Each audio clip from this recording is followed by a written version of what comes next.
Si vous voulez suivre un apprenti en particulier, alors cliquez sur le menu apprenti d'une section donnée, bien sûr, hein.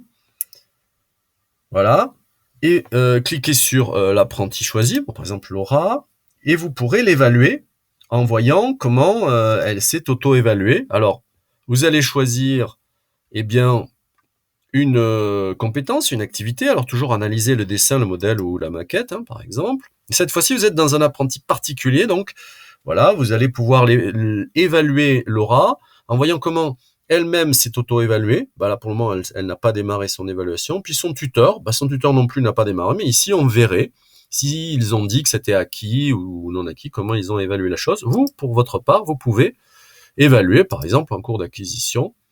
Voilà, ça c'est une chose que vous pouvez faire. Alors, vous pouvez aussi partager avec les autres apprentis une ressource. Alors ici, il n'y a pas de ressource, mais si Laura avait chargé une ressource avec son smartphone, par exemple une photo d'un joli bijou, d'une réalisation, eh bien, ici, il y aurait 3 petits points, comme ici, et vous pourriez faire profiter aux autres apprentis de cette ressource.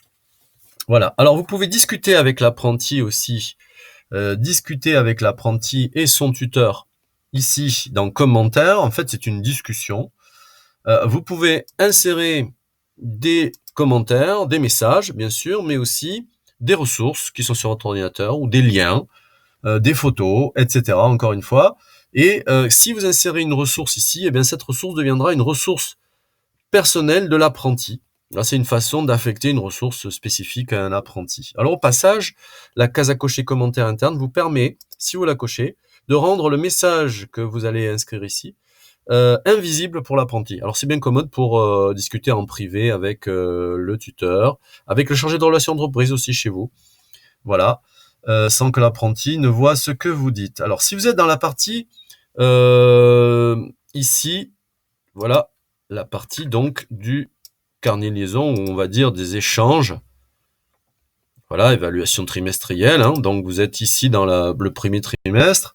Et bien pareil, vous pouvez laisser effectivement un commentaire en occultant, en rendant votre commentaire invisible pour l'apprenti. Alors c'est bien commode encore une fois, pour échanger sur des questions peut-être parfois sensibles avec le tuteur et avec le chargé de relations entreprise. En revenant sur le niveau section, alors vous avez la vue synthétique, encore prenons la section mention complémentaire bien sûr, hein, vous avez qui s'appelle récap et qui vous permet de voir tous vos apprentis et leur progression sur leurs compétences et dans leurs soft skills aussi. Bon, cela vous permet de les faire travailler entre eux car certains sont plus avancés que d'autres, hein, ça c'est évident. Donc au fur et à mesure, ceux qui sont avancés peuvent devenir ressources pour ceux qui sont moins avancés. Vous pouvez donc identifier tout simplement où sont les retards dans les progressions individuelles et ce que certains ne pourront pas faire en entreprise.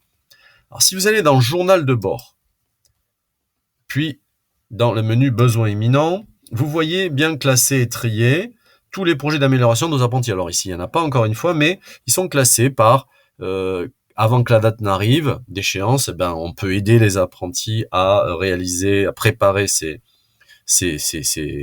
missions à court terme. Ensuite, une fois que la date est arrivée, on peut les évaluer comme une compétence. Et cette fois-ci, ce sera un besoin et une mission à court terme en entreprise. Voilà.